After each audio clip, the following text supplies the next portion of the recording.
Hello again, rccadm. Good to talk to you. What I wanted to do is talk a little bit about character design and answer the question, what is character design and how do you create good characters?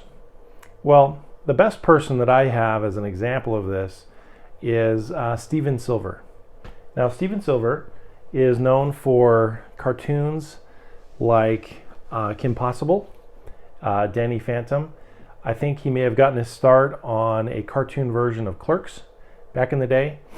But if you ever get a chance to search him out, you can look for silvertoons.com. Just search his name online and you'll find lots of cool stuff by Steven. He has a really large following.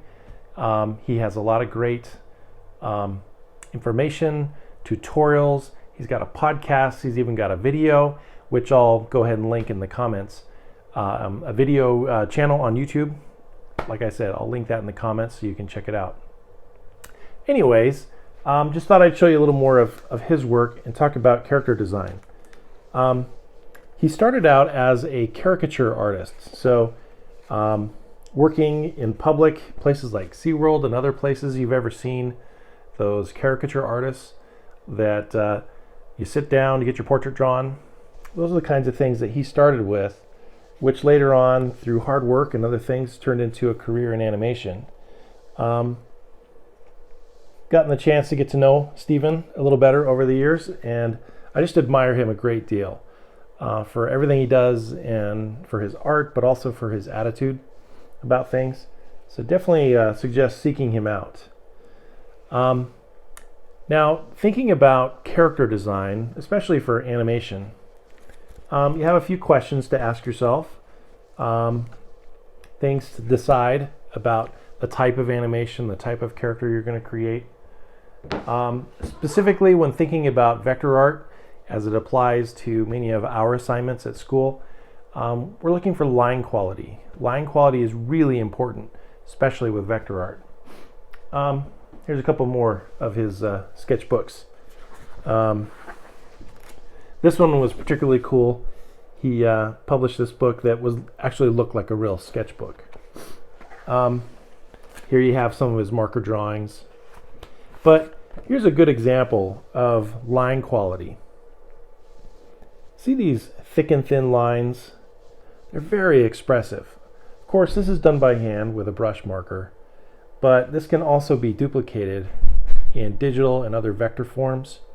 And so it's an important thing to look at as you're creating your character design.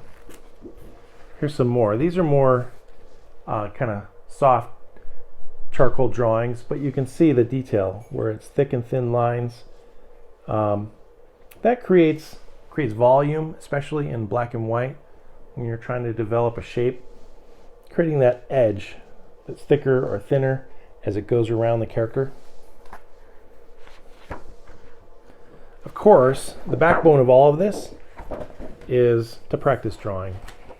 I know many of you don't want to draw, prefer to avoid having to draw by hand, but in any case, the best way to get better, practice. All right, so let's talk some more nuts and bolts.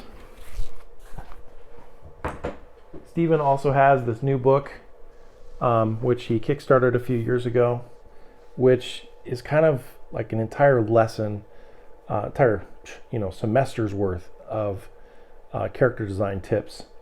But for our purposes, I want to start with some simple things like, first one, gesture.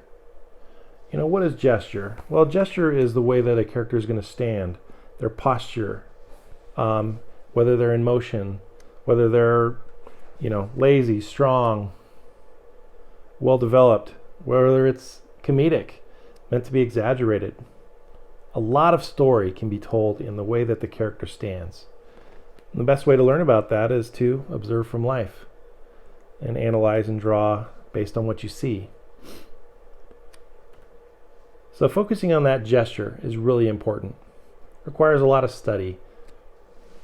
Another thing you want to look at is what we call silhouette. Silhouette is going to be the overall shape of a character.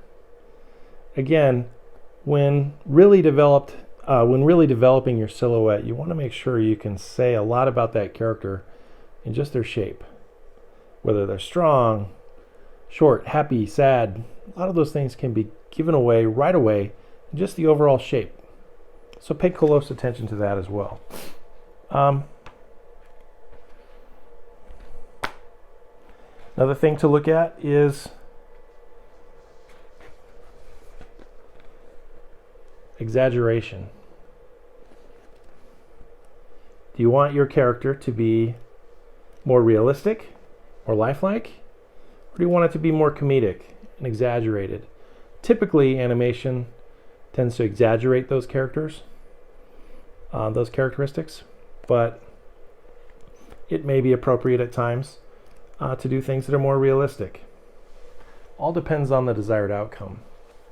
So,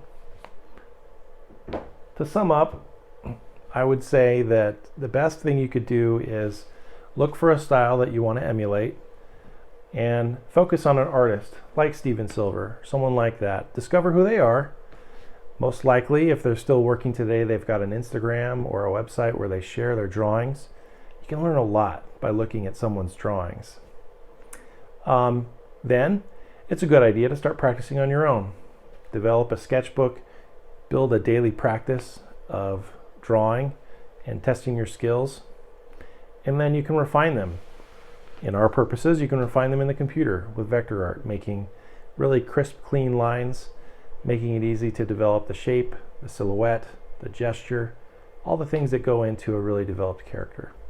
So that's a little jump start. Hopefully that'll help you figure out where you're headed, and I'll talk to you later.